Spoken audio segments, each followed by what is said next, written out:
There's also some direct implications that, like, Gerald, when he was making Shadow, he, like, visited Angel Island and, he looked at the Sonic versus Eggman mural that you see in Sonic 3, and that's how he got the idea of making Shadow a hedgehog. Like, there was, like, Sonic and Shadow had, like, specific, like, connections to each other, like, besides the fact that they look alike. That's why the government confused them. It's like... The very next game kind of just completely forgets about that, like, the connection between Sonic and Shadow. That never gets acknowledged again. I think a lot of the shit, though, that, like, Sonic Adventure 2, Shadow, and Sonic is, like, they originally had planned for Shadow, like, I'm thinking, like, I watched the video on it, I don't remember who made it, but I watched the video on it, about how, like, during development, there was a Shadow that, like, was a lot more like Sonic, and was, just, like, probably finished the script at the time when, the script of the story. The prototype Shadow design. I don't like that design, honestly. I think it looks very generic. It looks like a demon artist answer. I'm really glad they gave us the Shadow design, like, the final design instead.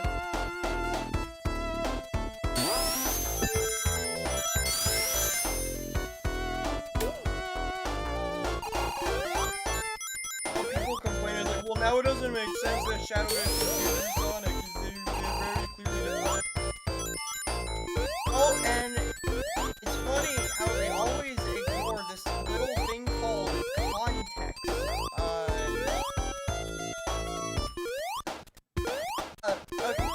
Okay, first of all, GUN, the authorities, they never got a good look at the hedgehog that broke out of Prison Island. The only news they had was that a fast-moving hedgehog not only caused a bunch of shit in Prison Island, but it stole a Chaos Emerald at blistering speeds at night. Why the fuck wouldn't they suspect Sonic?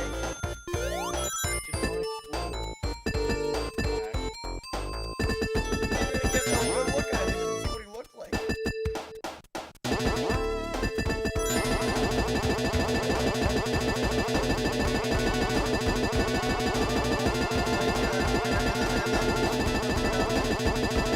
What about the news? They got like a very shot of Shadow, Shadow space. I mean, first of all, Fox News exists. A lot of misinterpretations like slip in a lot of the times in the news in real life, so why is it out of the question in a Sonic game?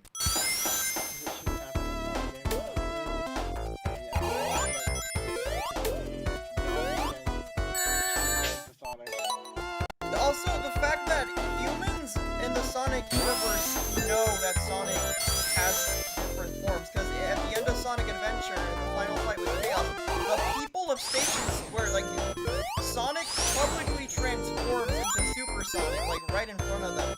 So, like, why is it out of the question that the people watching the news wouldn't just interpret as, oh yeah, this is just another one of Sonic's transformation? Shadow's spines in Adventure 2 are even shaped exactly like Super Sonic's.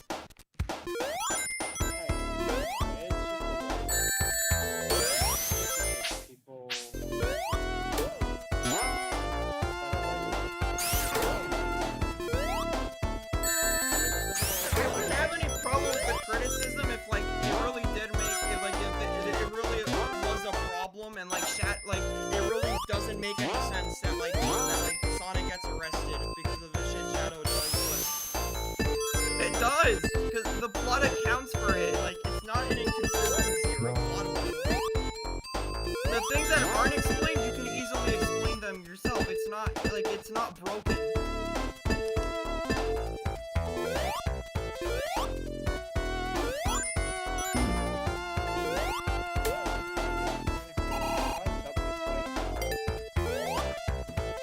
And I remember some motherfuckers also said, well, what about GUN? Wouldn't they know that Sonic is innocent? Why would they chase after him with a truck? Did you that just shows a fundamental like misunderstanding of the message of SA2's story. The whole point is that yes, UN knows Sonic is innocent and that it was really Shadow. But they're chasing Sonic on purpose because 50 years ago, years prior, they invaded the space colony Ark, you know, like they arrested Gerald Robotnik, they killed his granddaughter, he took Project Shadow from him. We're literally GUN was responsible for the death of a little girl and they covered it up. Instead of taking accountability, they covered it up. Now, 50 years later, now that Shadow is out in the open, he broke out of Prison Island. Eggman broke him out. Now they're doing the same shit they were doing before, because they never will. They're trying to cover their dirty little secrets. That's the whole point of the plot of Adventure 2.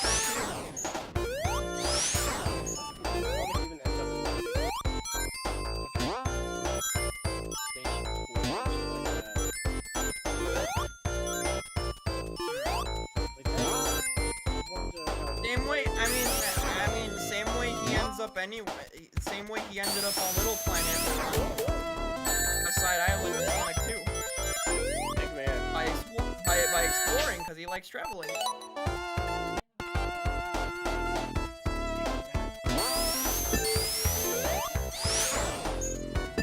Because I mean, Sonic City literally happens because Sonic's just taking a stroll.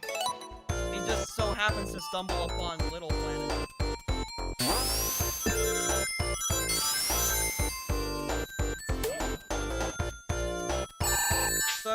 So I think it is so based on that, I would say, yeah, it is in character for Sonic just like running around and stumble upon Station Square.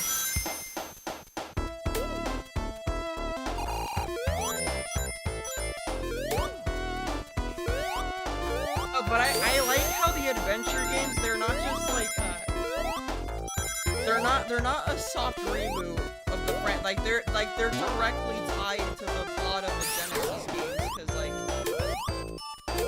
again, that thing I pointed out before about Gerald Robotnik, he went to Angel Island 50 years ago and then saw the mural, the image of Supersonic fighting the egg robot, use that as the basis for Shadow's design. You know how in Sonic Adventure, there's a like go into Angel Island, you go into like the little temple thingy and you see that there's like a mural of like Chaos as well. I'm pretty sure Gerald also saw the Chaos mural when he went to Angel Island, and that inspired the design of the Bio Lizard. He made that.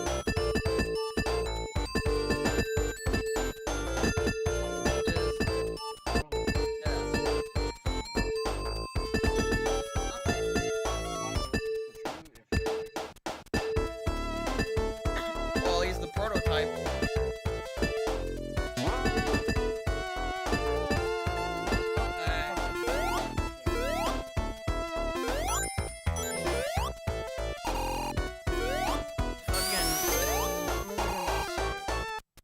People always like shit on another thing people shit on about SA2's plot is like the idea that Shadow is like came from BioLizard. BioLizard was his prototype. It's like, how the fuck do you go from a massive fucking lizard to a little hedgehog? I mean, it makes a lot more sense than like you give it credit for, because like,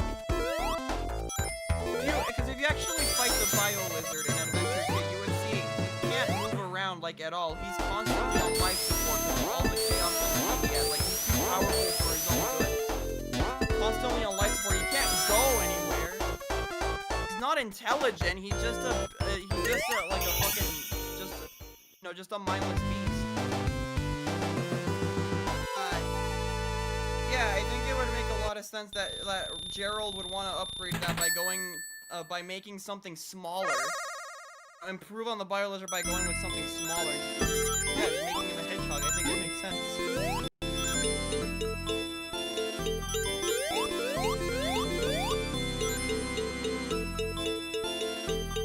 Yeah, like all this comes to a head in the final boss when like Shadow's like having a fucking epiphany during the fight, and then it's like, Sonic, the true ultimate life form. might be you. Like, yeah, and like the Japanese version, like they changed the dialogue in the dub, but in the original Japanese version, in the final cutscene where all the characters are talking and shit, Sonic's like pondering to himself, like whether Sonic's like questioning himself. Yeah. He's like pondering whether or not he really is the true ultimate life form. Then obviously the very next game, Sonic Heroes, that gets dropped. They never talk about it again. They never talk about that plot point about whether or not Sonic is the true ultimate life form. You think they would, considering they brought Shadow back, but no.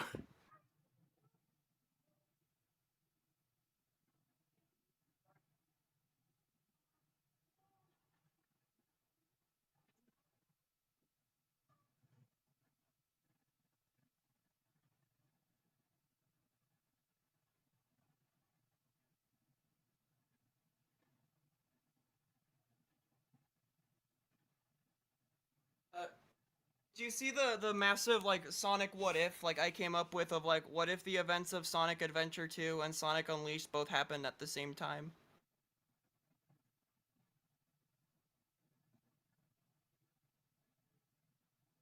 She's dead.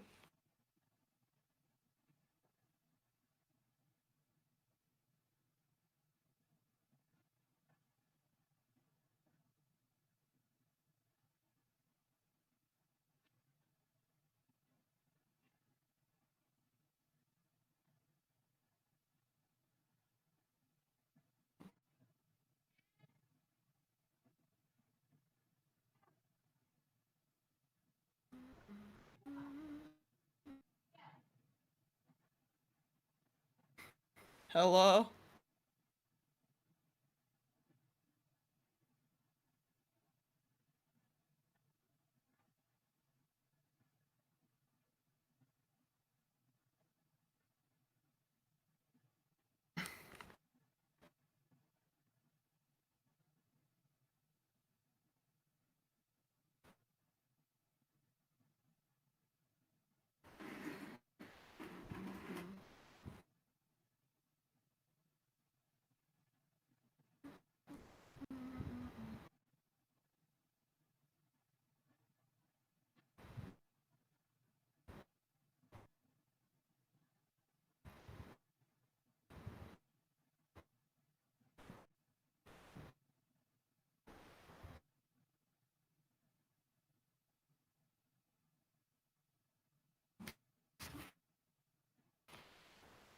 That's the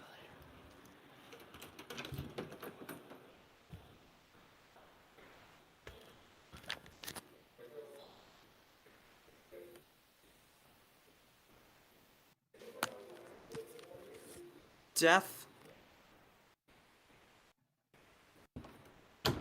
The death of Christ.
Alright, I'm back. I had to go do something. Yeah. That's funny. Yeah. Oh, okay. 12. Got all the cast emeralds. I should be good. just go past every stage now.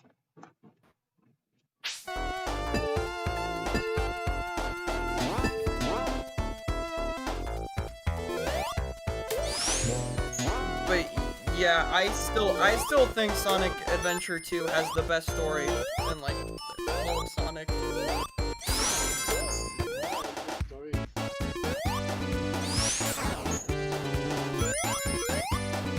Sonic 4.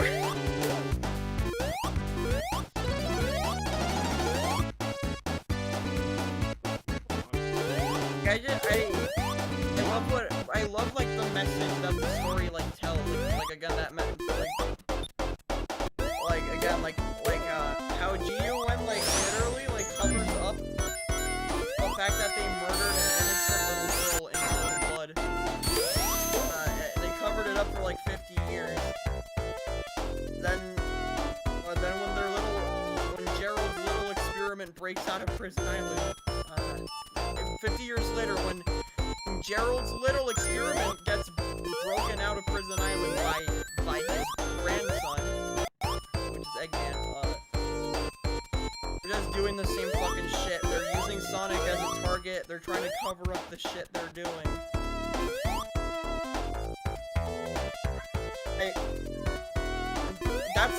That's always been the message of Sonic. Like since Sonic 1, Sonic's been this character that fights against like oppression, like authoritism. I don't know what that word is.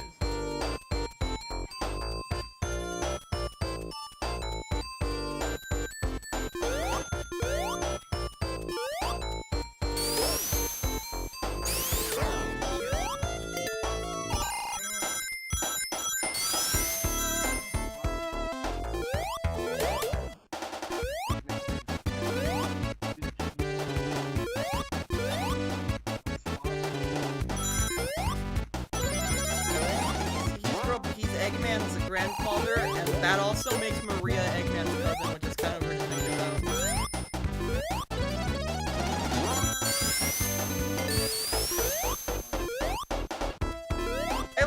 And I just really love the character of Shadow. Like, this is like a very like a boring answer because a lot of people fucking say this. My favorite Sonic character is always gonna be Shadow. Like besides Sonic himself, my favorite Sonic character is Shadow because I love him. I think his story is just like beautiful. It's like he goes like this massive like tragedy like falls upon him and it turns him into this bitter like angry person. Then he becomes hateful towards the world. Then at the end of the game, he like realizes that like it's never true, and that even though there's bad people in the world, there's good people too, and those good people are always worth fighting for, which leads to Shadow sacrificing himself for them, which I think is just beautiful.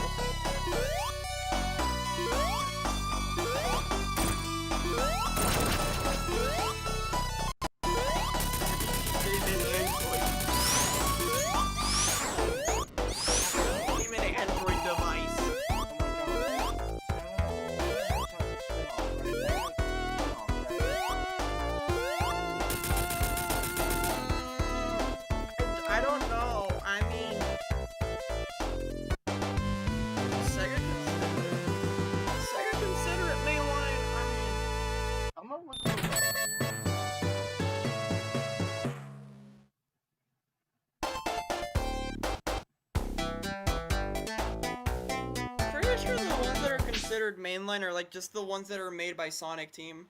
Okay, so a list to play all the mainline Sonic games in order. So it's Sonic 1, Sonic 2, so this is already outdated.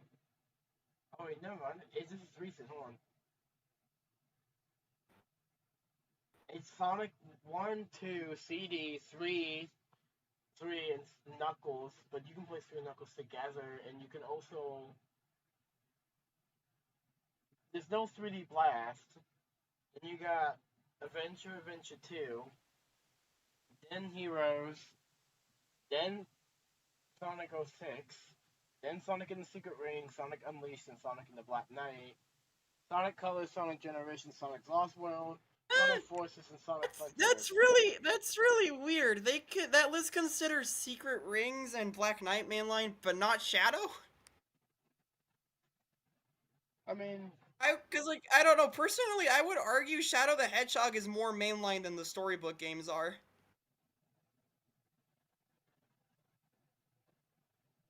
I mean, the storybook games aren't even made by Sonic Team. Pretty sure Shadow the Hedgehog is.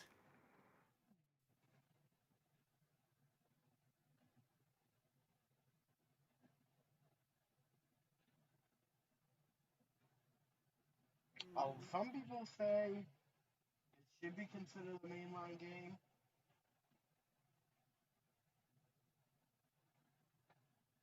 But some others, I mean, Wikipedia lists it as a spin-off.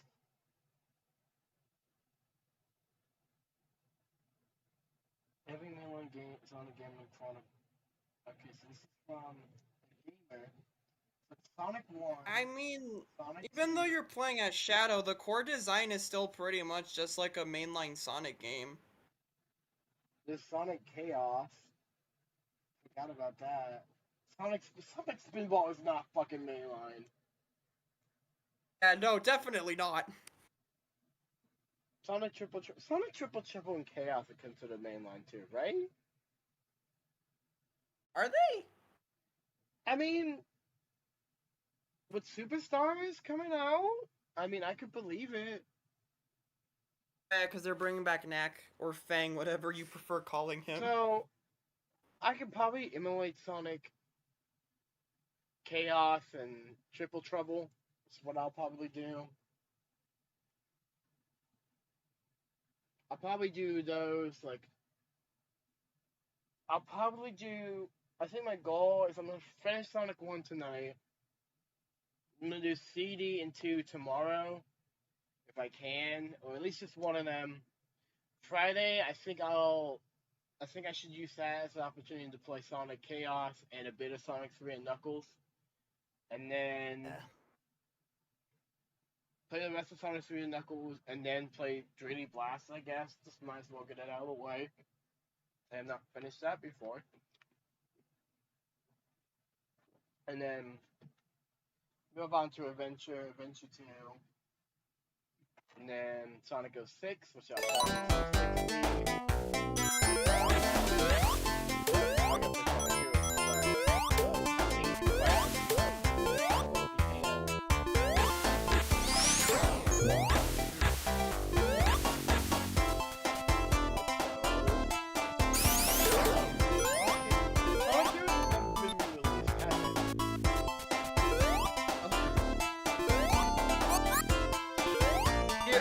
Did you see that big massive Sonic what if that I just came up with on the spot about like what if Sonic Adventure 2 and Sonic Unleashed both happened at the same time?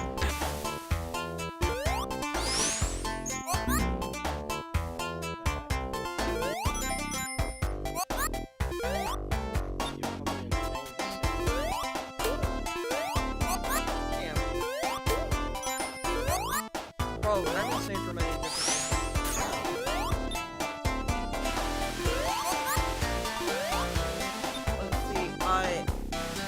Basically, it was like, so the plot of Sonic Adventure 2 stays exactly the same up until Shadow, Eggman, and Rouge, they go up to space, to the Space Colony arc, and then, like, Sonic kills Knuckles and Amy are, like, sneaking around Eggman's pyramid base. Okay, so you know how, like, the Eclipse Cannon, the whole point of that thing in SA2 was that it was powerful enough to destroy the entire Earth? Fired it. That's why Eggman threatened them by like shooting the Eclipse Cannon at the moon. Yeah.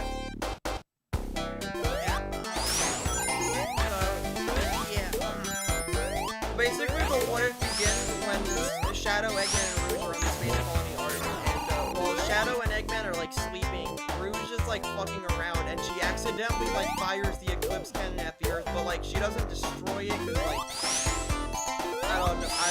Like, Sega never confirmed this to be out of the question, so like maybe if you just lightly tap the fucking button that shoots the Eclipse cannon, rather than like just completely destroy the Earth, you might just split it into pieces and stuff. It's like Rouge like accidentally she like very lightly fires the Eclipse cannon. It fires it like down on Earth, and then the Earth kind of splits open, and then Dark Gaia gets released. And then while Sonic is down on Earth, he accidentally absorbs the dark energy of Dark Gaia, just in Sonic Unleashed, just like in Sonic Unleashed. But he doesn't become the Werehog right then and there, because it's still daytime where he is, because this is when they're sneaking around Eggman's Pyramid Base, so they can get to the Space Colony Arc. So then they have an ultimatum, sort of, they can either choose to stay on Earth and figure out how to put it back together, or they go to the Space Colony Arc to stop Eggman and Shadow. And then, Amy, since, she already went through her little character arc in Sonic Adventure 1 of becoming more independent, Amy would volunteer to stay on Earth and figure out how to put the planet back together, while Sonic, Tails, and Knuckles go to the Space Colony. So in this timeline, it's only Sonic, Tails, and Knuckles who go to space. Amy doesn't go with them. Yeah, the three of them, they go up to space, and you know how in space it's basically always nighttime? So they would go up in space, and then the moment they reach space, Sonic would immediately come to the Hedgehog during their flight, and then Tails and Knuckles would be extremely confused. And Tails kind of reassures Sonic, and okay, we'll figure out what happened to you once you get back to Earth and shit. So they arrive on the Space Colony Arc, and then everything kind of plays out like in the original game. Knuckles ditches them as soon as they land, so he can go back to looking for the Master Emerald shards. Tails goes up to the funny room or whatever the fuck, Sonic heads over to the Eclipse cannon when inserts the fake Chaos Emerald that Tails made. This is where the plot severely changes. You see, since Amy isn't there, Eggman can't threaten her with a gun and shit. Meaning Tails would just stumble upon Eggman and just beat the shit out of him. Then Sonic inserts the fake Chaos Emerald into the Eclipse cannon like they planned. And Knuckles' portion of the story stays the exact same. He fights Rouge, but then he saves her when she's about to fall to her death, and then Rouge, willingly gives him the remaining shards of the Emerald, and Knuckles finally puts the Master Emerald back together. And, there's a lot of fucking sexual tension and shit.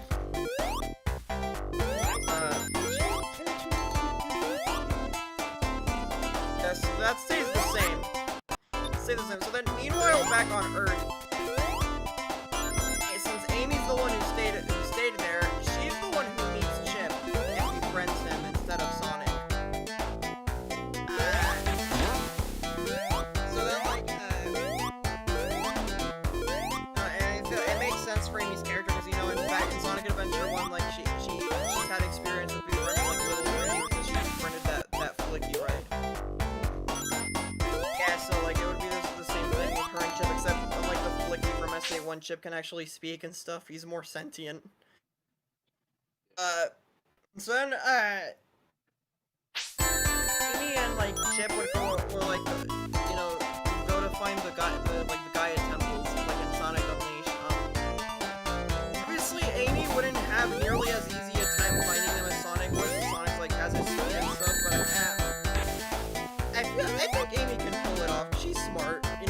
She would just have to use a lot more strategy than Sonic.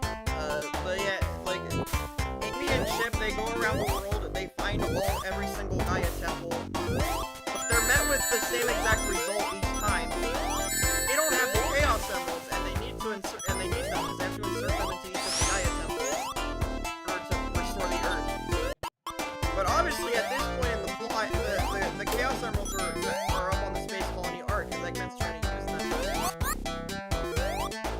So, Amy believing in Sonic and believing that he'll complete his mission, she and Chip just kind of patiently wait for him to return to Earth so that they can deliver information to him that in order to restore it back to its glory, they need to put all the emeralds in the Gaia temple and shit.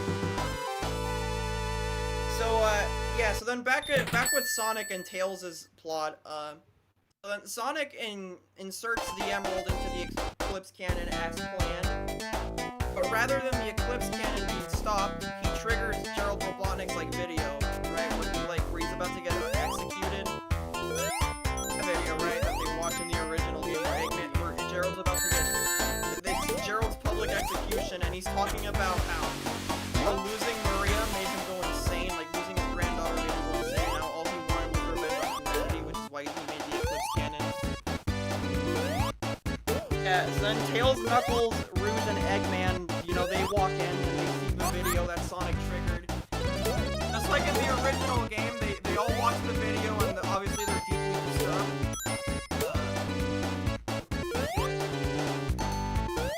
Everything plays out the same. The characters start losing hope, but then Sonic, being like the optimist that he is, he tells them to stop being retarded so they can get their hope back and shit.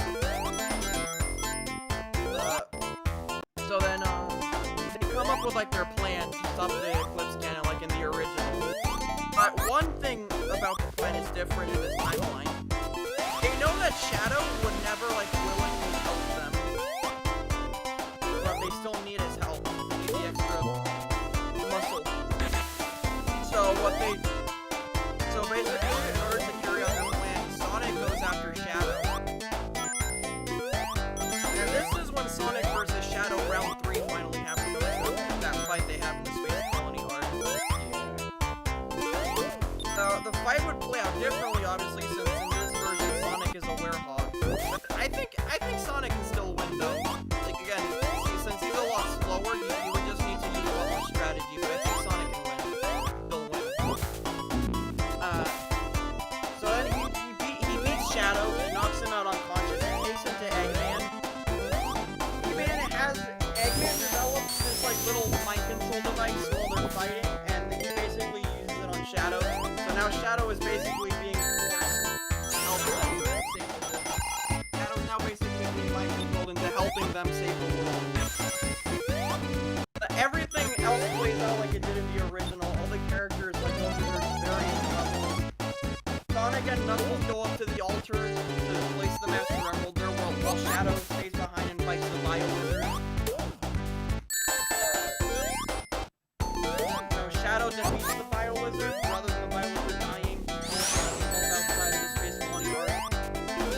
Pulls it towards the Earth after the Eclipse Cannon is stopped, meaning the Earth is still in danger of getting blown to bits. So then, basically, the final boss plays out the same. Sonic and Shadow use the Emeralds to turn Super. Only since Sonic is a werehog in this timeline, instead of regular Super Sonic, it's Super Werehog. Super Werehog, and then Shadow brings Super, obviously under the orders of Eggman, because he's being mind controlled, and he goes Super. And I know some people might have a problem with that, because it's like, isn't the whole point of being able to go Super is like turning your thoughts into power? Shadow doesn't have any thoughts, he's being mind controlled. No.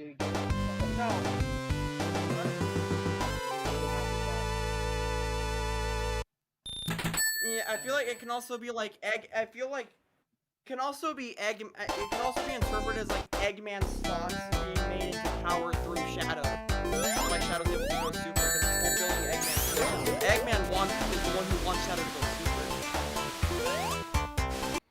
And so then Super Shadow and Super Werehog, they go to fight the Bio Wizard, and the fight itself is the same. The only thing that's not the same is like the dialogue, right? That plays part of the fight. So Shadow isn't telling Sonic that he's the true ultimate weapon. He's like mind control. He's not being himself. He has nothing to say. A difference emerges after the fight's over and they beat the Bio Wizard. So Shadow's about to fall to Earth, you know, and just die. But this time Sonic actually sees him falling and then he catches him. And then he takes Shadow back aboard the Space Colony arc. Shadow wakes up. It turns out that the mind control device was destroyed during the fight with Bio Wizard. He's like back to being evil. So he's about to attack the group. Then Shadow realizes that his power's gone. He's completely powerless. He lost all his power.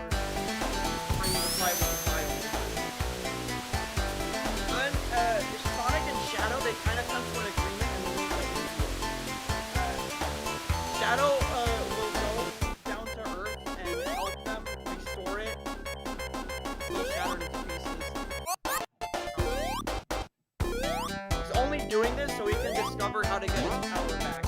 And then once he gets his power back, Sonic and Shadow have agreed to continue their fight. So then, there you go. Yeah, so then they all get on the shuttle and they all go back down to Earth. Amy greets Sonic by hugging him and shit like she would. And Amy introduces them to her new friend, which is Chip. And Amy finally explains to Sonic the only way to restore the Earth back to its normal state is to find the Chaos Emeralds and insert them into the Gaia Temple. Now, obviously, during the fight with Viola, the Chaos Emeralds scattered, so now Sonic has to find the Emeralds again. To put them in the Gaia Temple. So basically, the plot of Sonic Unleashed begins. Obviously, there's a big difference now because in this version, Sonic and Chip are being joined by Amy, Shadow, Rouge, Hills, Knuckles, and Eggman. The fact that Eggman's on their side of the timeline means a lot of differences happen. Eggman doesn't kidnap Professor Pickle. He doesn't unleash. In fact, he and Professor Pickle will probably have to work together at various times, like on inventions and stuff.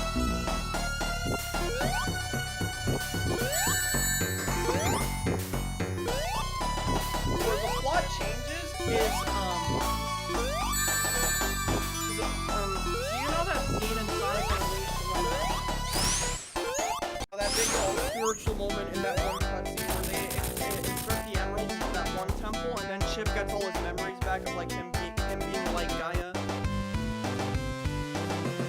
Yeah, so that still happens in that cutscene. Chip gets his memories back, but Shadow gets his memories back during that scene too.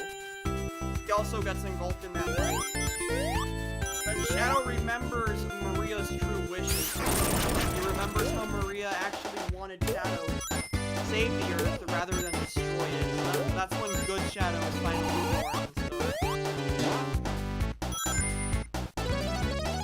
He no longer wishes to fight Sonic right now. His goals have been changed. Now he wants to protect the Earth like Maria would have wanted him to. So it's like Shadow the Hedgehog. No, it's like that scene in Sonic Adventure 2, you know, that famous scene when Amy's like trying to talk to Shadow and convince him to help. Like Amy like gives him that big old speech about like, yeah, there's bad people in the world, but there's like good people too. Or we're fighting for, and that triggers Shadow's memories and that causes him to remember Maria's true wishes. Yeah, Basically like that.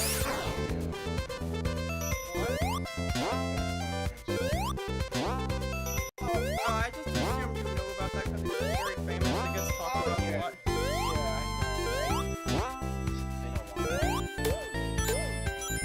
Yeah, so that happens. Shadow gets his memories back from that light, from that Gaia temple and stuff. Chip and Shadow both get their memories back. So then everything else plays out the same. They're going around the world, inserting more Chaos Emeralds into more Gaia temples. What changes, though, is the cutscene where Sonic is having that conversation with Chip. You know that cutscene that plays out, right? Where Chip basically tells Sonic, well, now that I have all my memories back, now that I remember that I'm like Gaia, I'm gonna go stop Dark Gaia myself. There's really no reason for you to come along anymore. Then Sonic, like, reaches with, like, his stretchy Hedgehog arm and, like, pulls him back and tells him, do I need a reason to want to help out a friend?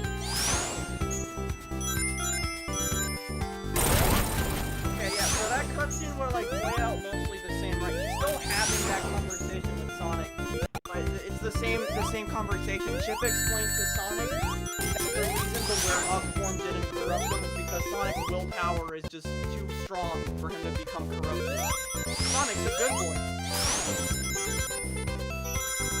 Yeah, so yeah, but that still happens. That conversation still happens. But where the scene changes is when Chip is about to leave to go fight Dark Gaia on his own. The one that stops him in this timeline isn't Sonic, it's Amy. Because, you know, again, in this timeline it was Amy who befriended Chip and got close to him. So Amy, like, like grabs him with like her hammer and stuff. She like blocks the path with like her hammer. And then Chip's like, well, there's no reason for you to come along. You already helped me get my memories back.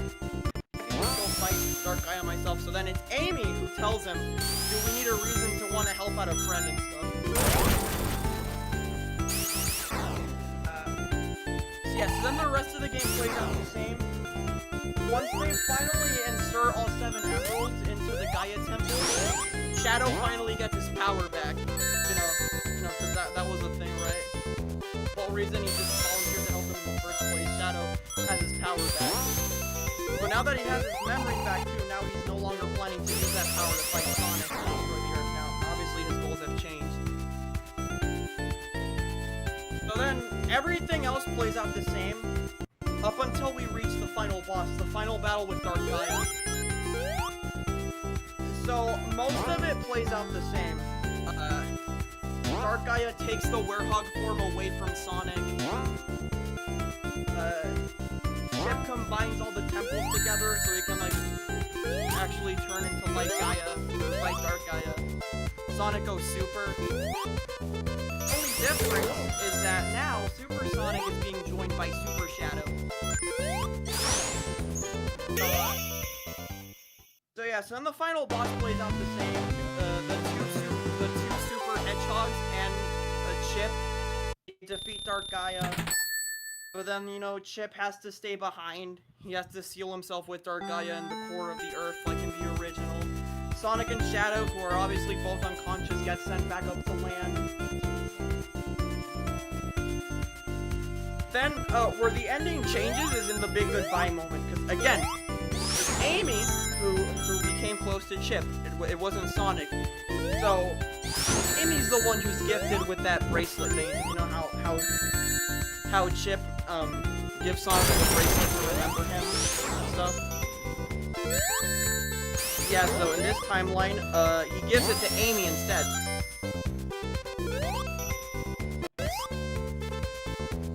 Yeah, so, you know how the game basically ends with Sonic running and then Tails joining him on the tornado? Yeah, so now the difference is that instead of Tails on the tornado joining him, now Sonic's being joined by Shadow. Now it ends with Sonic and Shadow running together. Now that Shadow's grown and now Sonic and Shadow have like come to appreciate each other. Now that's being visually shown by them running together at the end.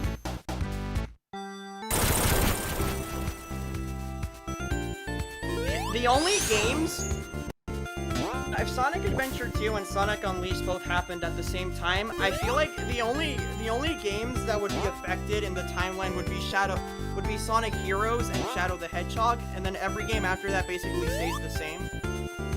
Sonic Heroes still has the exact same plot. The only difference is that Shadow doesn't have any memory loss, since he survived in this timeline.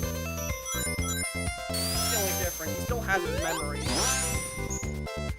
Other than that, Sonic Heroes is still the same.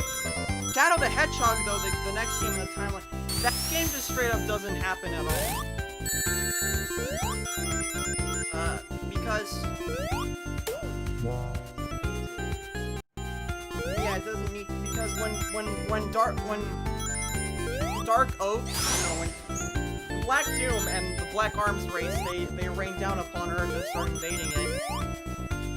Shadow would obviously be on Sonic's side from the very beginning, since again, he has all his memories, so... the two of them would just instantly destroy Black Doom's army, destroy all the Black Arms and defeat Black Doom. So the rest of the game just doesn't happen. Shadow the Hedgehog is completely skipped. But then, that's pretty much the only thing that gets changed. Everything after that is still, every game after that is still basically the same. The timeline continues as normal. Like, all the games stay the same, like Sonic Rush, Sonic 06, Sonic and the Black Knight, and Secret Rings, and Sonic Rivals and shit, and Sonic Colors, and Sonic 4, everything. Generations, Frontiers 4, everything stays the same after that. The only games in the timeline that get altered from Sonic Adventure 2 and Unleash what's happening at the same time is Sonic Heroes and Shadow the Hedgehog. That's it. The timeline after that just stays the same as the original.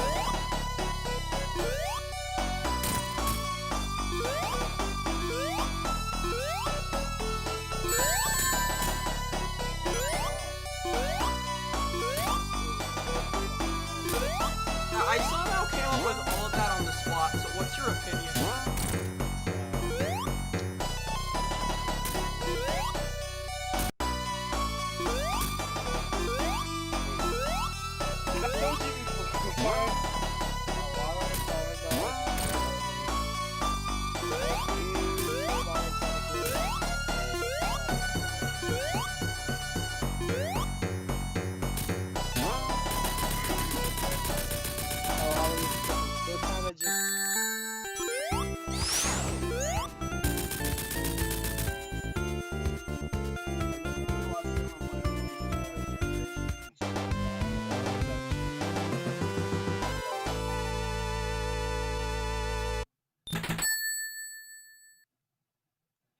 That's how that went.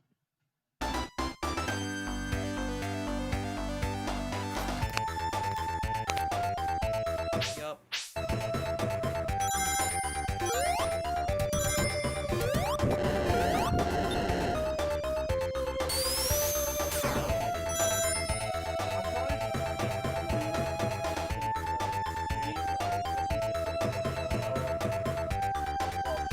That's fair. That's fair. I can imagine it can get boring. Yeah.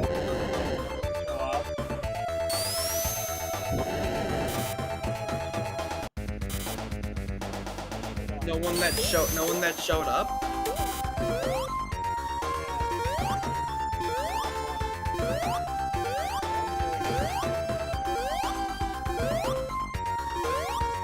Oh, I wasn't even looking at the chat, honestly. I've been just looking at Discord this whole time, and Twitter. I've been scrolling on Twitter, and people talking about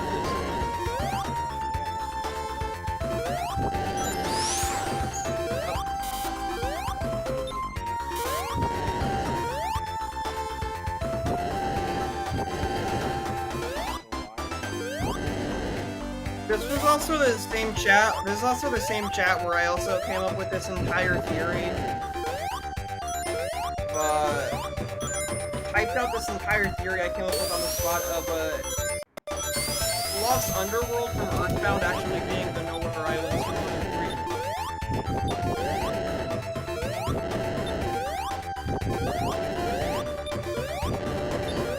Yeah, the things that I used as evidence is the fact that A, the Nowhere Islands and the Lost Underworld both have dinosaurs in them. And the Nowhere Islands have the Dragos, and then the Lost Underworld has all the dinosaur enemies that you fight, right? Yeah, so Mother 3 takes place like millions of years later. Just to say, during those millions of years, the dinosaurs that we see in Earthbound didn't just like slowly begin to evolve into the Dragos.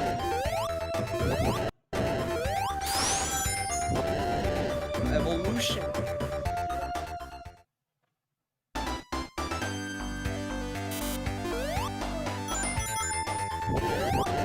It's also the fact that the Nowhere Islands and the Lost Underworld are both these areas that are completely like isolated from the rest of the world, and nobody knows about them, except for a couple Tendas in Tenda Village.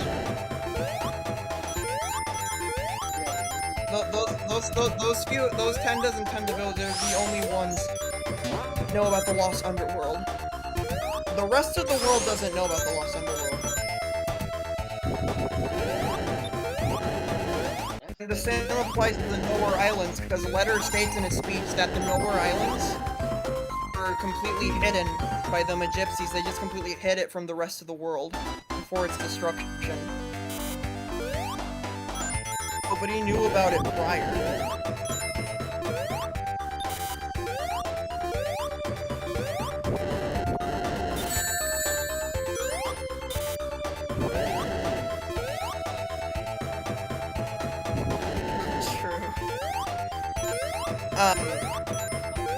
I know some people might argue, Well, the Lost Underworld is also way smaller than the Nowhere Islands. Thing is though, we don't really know how big the Lost Underworld is, because I feel like we only really see one part of it.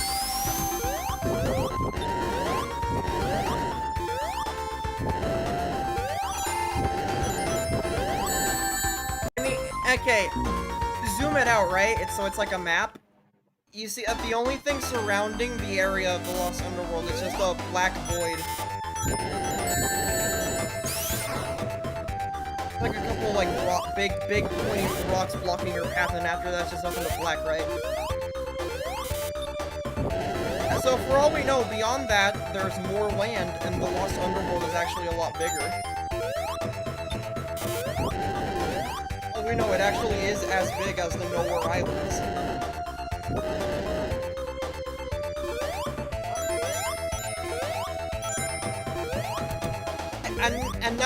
Another bit of evidence I use for my theory is the fact that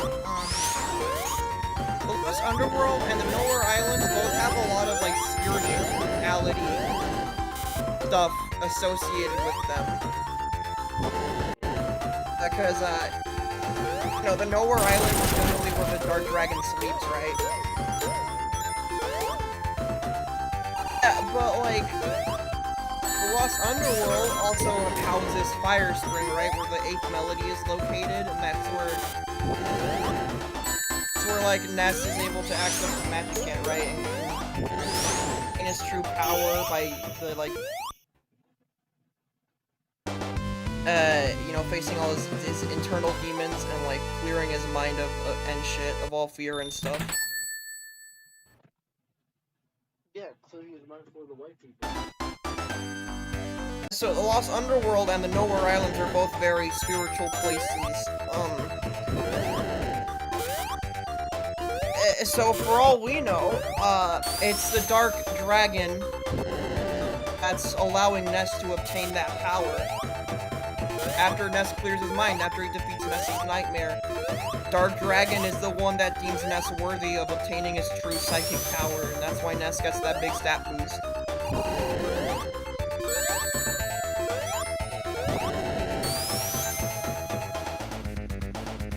Yeah.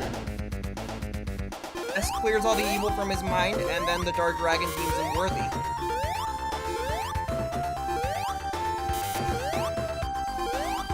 Okay. Now, this is where I kind of combine the theory with my little headcanon about Mother 3 being an alternate future and taking place in a different dimension. It's also the fact that, Lost Underworld also houses the cliff that time forgot, which is also the cave of the past, depending on the time period. Right? And Mother 3 has Newport City, and then right underneath Newport Tower, there's the final cave area, right? The purple one that kind of looks like the cave of the past.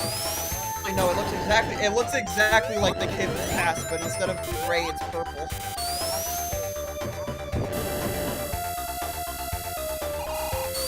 I don't think it has the same layout.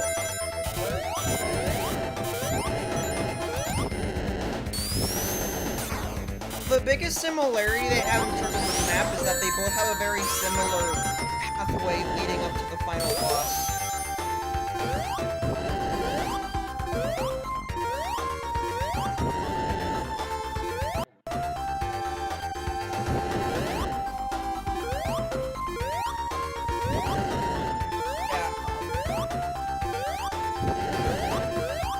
How in the Cave of the Past, there's a bat there, right, that you can equip. It's called, like, the ultimate bat. Then the final cave area in Mother 3 also has a bat, an equipable bat. It's called the real bat. Yeah, so, according to my theory / headcanon, both of those are the exact same bat. Both in the exact same area. Basically, headcanon of Mother 3 taking place in an alternate dimension. I've said this before. Basically, what happens is that in a different dimension, in like a different timeline, S chose to stay home instead of going to stop Gygus. Buzz still comes and warns him. In this timeline, Ness ignores him because he doesn't want to leave his family because he's very attached to them. But he stays home. And then Gygus, since nobody stops him, Gygus is able to use his like influence, you know, to like amplify the negative qualities of the people of the Earth. Greedier, more selfish and stuff. Which basically speeds up the process of humans destroying the Earth through like, you know, pollution and capitalism and stuff like that. That is what happens according to Letter. He just you know, he literally says it was humans who destroyed the world, you know, through the way they lived and stuff, right?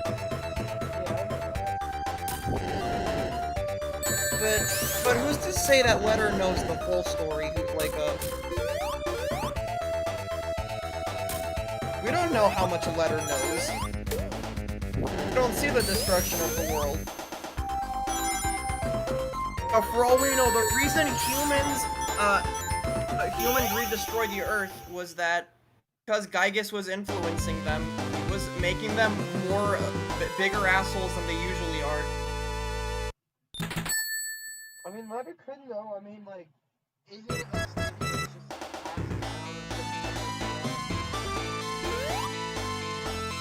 What?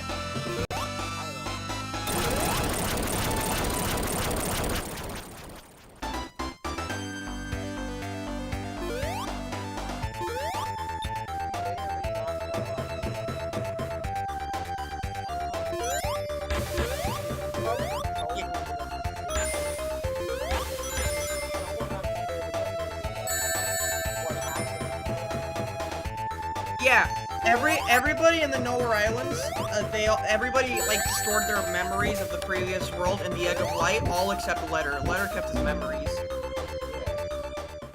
Even then, but even then, who's to say Letter knows the full story? Even if he still has all his memories.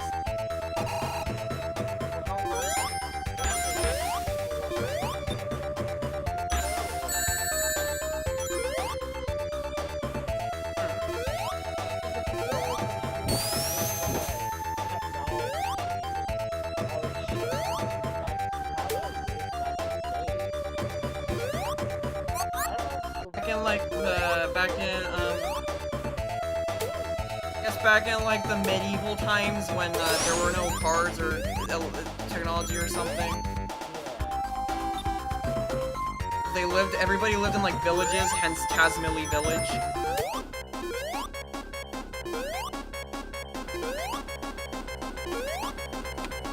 Yeah, but I think,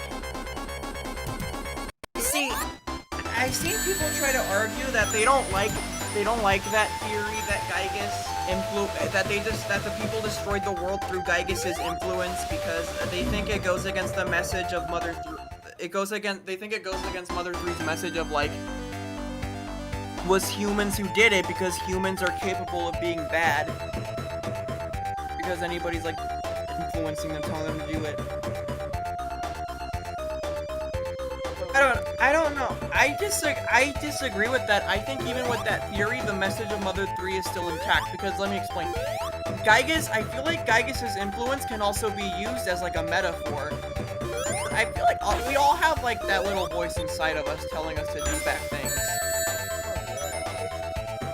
Telling us to be lazy and not do the right thing, just be selfish, only think about ourselves. I feel like the Mother 3's message, even with that theory, the message is still intact. Now Gygus is just acting as a metaphor for... Gygus's influence is just acting as the metaphor for that voice inside all of us telling us to be selfish.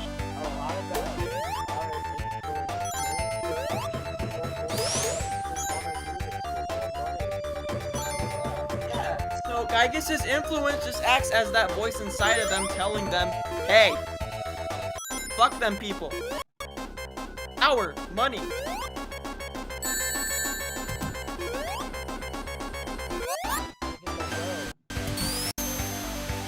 So also the fact that, you know, obviously if you're playing Mother 1, you would know Gygus wasn't always this big evil force. He was also once, like, a person with a mind.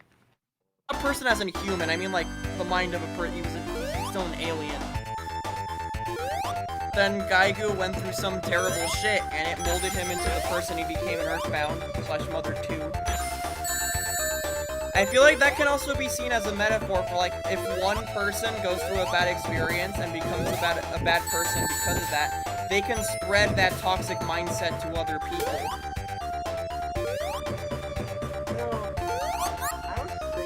That can be like, I feel like that works as like a metaphor too. Gaigu became Gygus through the terrible experience that he had, and then he spread that toxic mindset through his influence. He spread it to the entire Earth. Because Ness didn't stop him.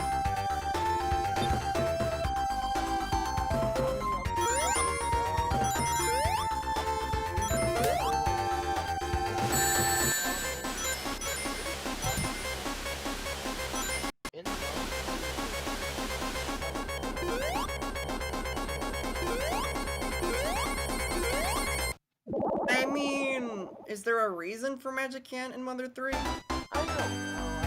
I was I feel like Magicant has like specifically a connection to those who fight Gygus, you know, or those who just have relations to him, you know, like Queen Mary and Ness.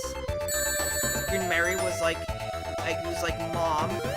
Then Ness was the boy that was chosen to fight him. That's why they both had. That's why Queen Mary and Ness both had a Magicant.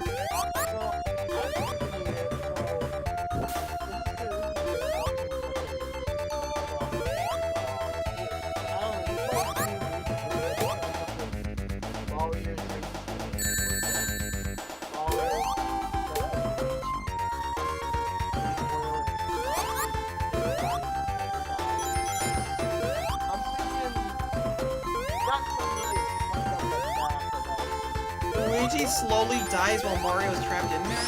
Yeah.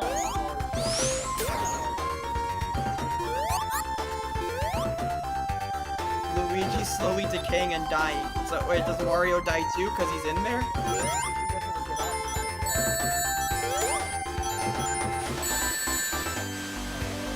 It's really fucked up.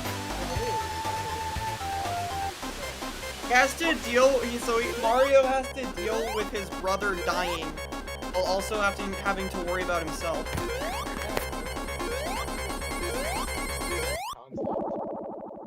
Yeah, it's interesting. But not really something fucked up like that,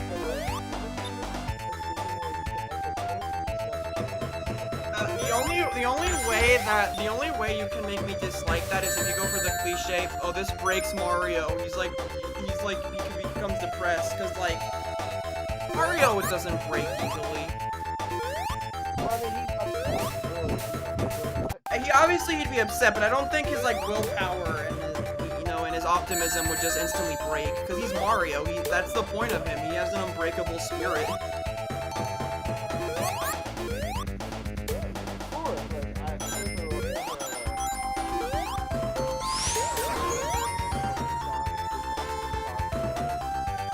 I don't doubt that Mario has a breaking point. I just think it takes a lot to break Mario. Mario's breaking point is like pushed deep, extremely deep down, just like Sonic. Sonic is also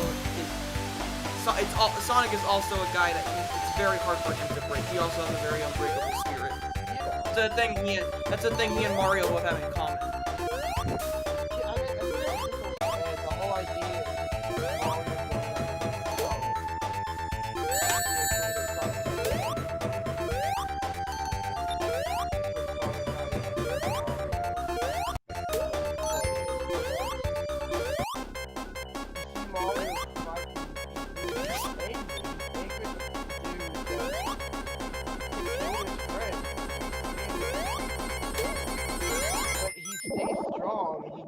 Down. He's not scared. Did he try to kill the guy who killed his friends?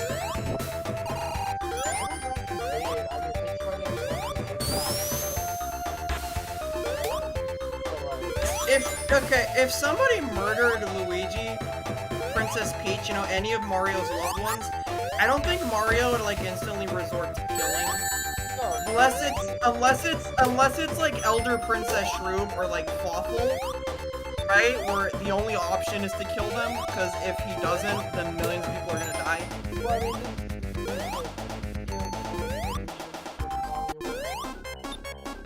Yeah.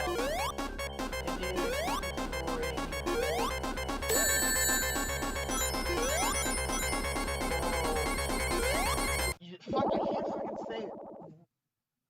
Word. God damn it, what's the word? Word. So, story is behind it, behind the mechanics is, during the events of the Mario world,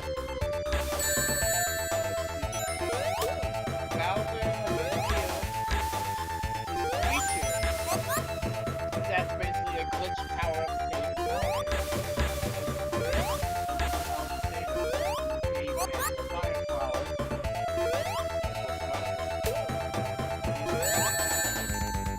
So, Bowser makes a deal that taking the wild that he takes care of Mario. So, doing so, he goes to get Mario to come to the forest where he can kill him. Is he tricks Mario's friend?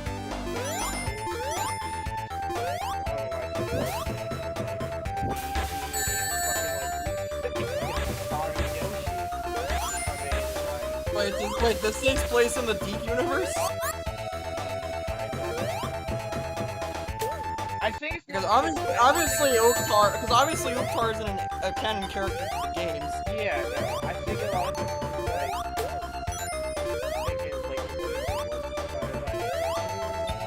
I think I've talked about this before. Have you ever noticed that Uktar kind of looks like Friendly Floyd from Super Mario Adventures? yeah.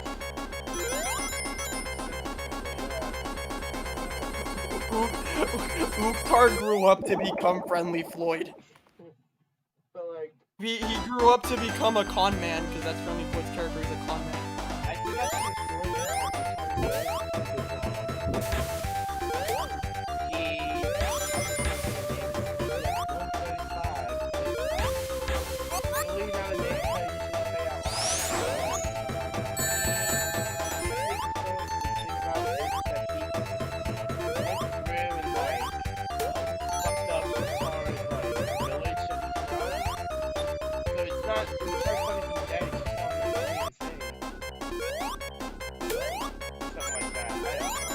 Pretty wild, because he already seemed kind of insane, because he talked.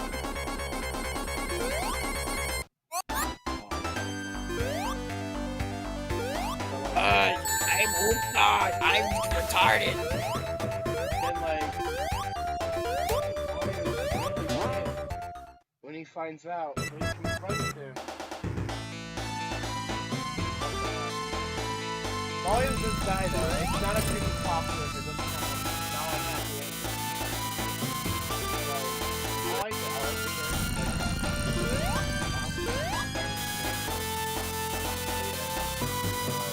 It's one of the better kind of creepypasta in my opinion. Who dies? Mario dies. Uktar kills Mario? Yeah, the guy.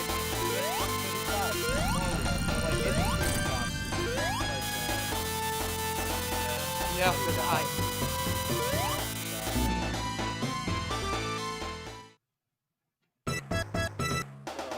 I fucking hate the idea that people come up with. It's like, Mario's not really needed. If Mario dies, Luigi can just become the new savior of the Mushroom Kingdom. We don't need Mario. It's like, what?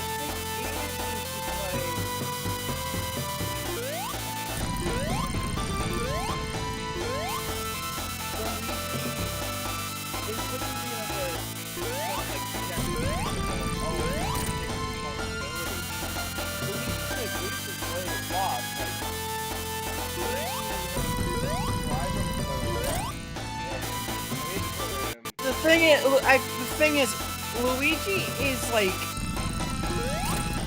Luigi is a person.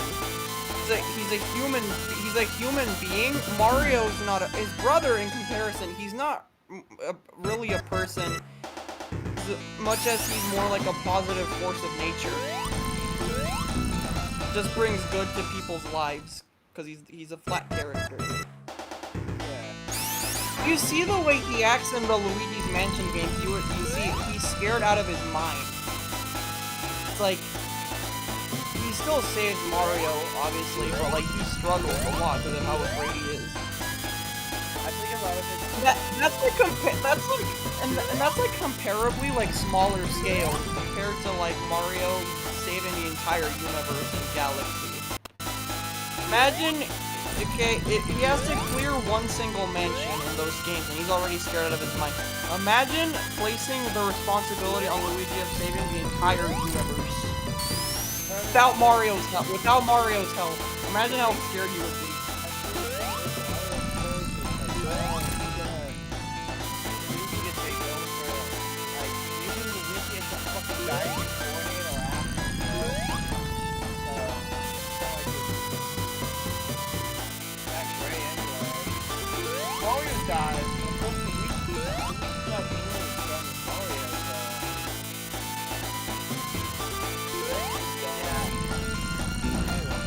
Because Super Mario Advance it claims that Mario's power meter is higher than Luigi's, and Mario Advance never lies.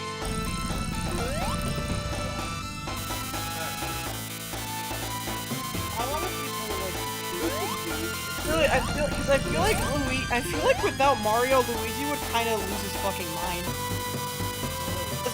Because the world that Luigi is surrounded by is crazy. There's always like evil threats like invading and stuff. I feel like without Mario there to like reassure him, Luigi would never feel safe, and he would easily, his mind would break. A lot of the times, like the Mario and Luigi games are just the mainline Mario games. The reason Luigi's able to pull off all those adventures is because Mario's there. He has that reassuring shoulder, that reassuring hand on his shoulder every time. No, I think I feel like Mario's like optimism and like just positive energy, just his positive vibes, like always like rub off on Luigi and just make him feel safe in turn. If Mario's no longer there, like suddenly the events of Galaxy happen. Bowser's about to like create like a galaxy in the center of the universe or something. Luigi's tasked with saving the whole universe. Mario's not there. Completely ignoring Super Luigi Galaxy, because I don't think that's an accurate representation of how things would canonically go. Because that's not Luigi. That's like, he has Luigi's body, he plays like him, but that's not Luigi's personality at all. They literally just gave Mario's personality to Luigi in Luigi Galaxy. I don't think that's an accurate representation of how things would canonically go. If the actual Luigi tasked with that, he would just have the biggest fucking breakdown. he would, without a doubt. Like, I don't know how to do any of this without my bro. See, I think the best way to handle it, especially if you're doing like a story, like a creepy process and stuff, like, it's not even a creepy process, it's something based around it. It's a little bit of an ending. I think it's like, how would we even say, like, over time, yeah, it's like, taking it like a realistic way without a person like you can handle a lot. Basically. That's a lot of the problems we have with people writing about characters dying because they don't really respect about like how it feels to lose a loved one a lot of the time. Like, Yeah. it hurts. It stings a lot. It does a lot. But People never recover from that loss. exactly, but the thing is, even if you stop enough for people. And if we just keep dwelling on the past about people that we lost, they're not that happy about that. They would want to see us go on. They would want to see us do great things in life. Even if they're not around. I still think a positive ending is like possible, but like only if like I don't know, Mario's like fucking going to his boo or something. He can physically go to Luigi and tell him, "Hey yo, you are dwelling on stupid shit. Now go and be happy and be the great man I know you can be, because you're my brother and I believe in you and I love you."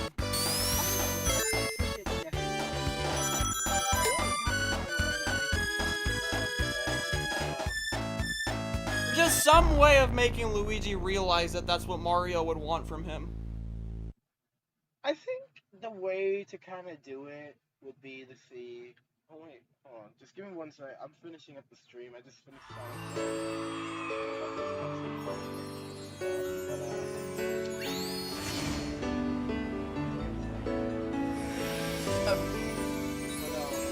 On. I think a way to handle it is to maybe not really close to Mario. Someone that is close by, help him realize Easy. a bit more. Easy. Daisy.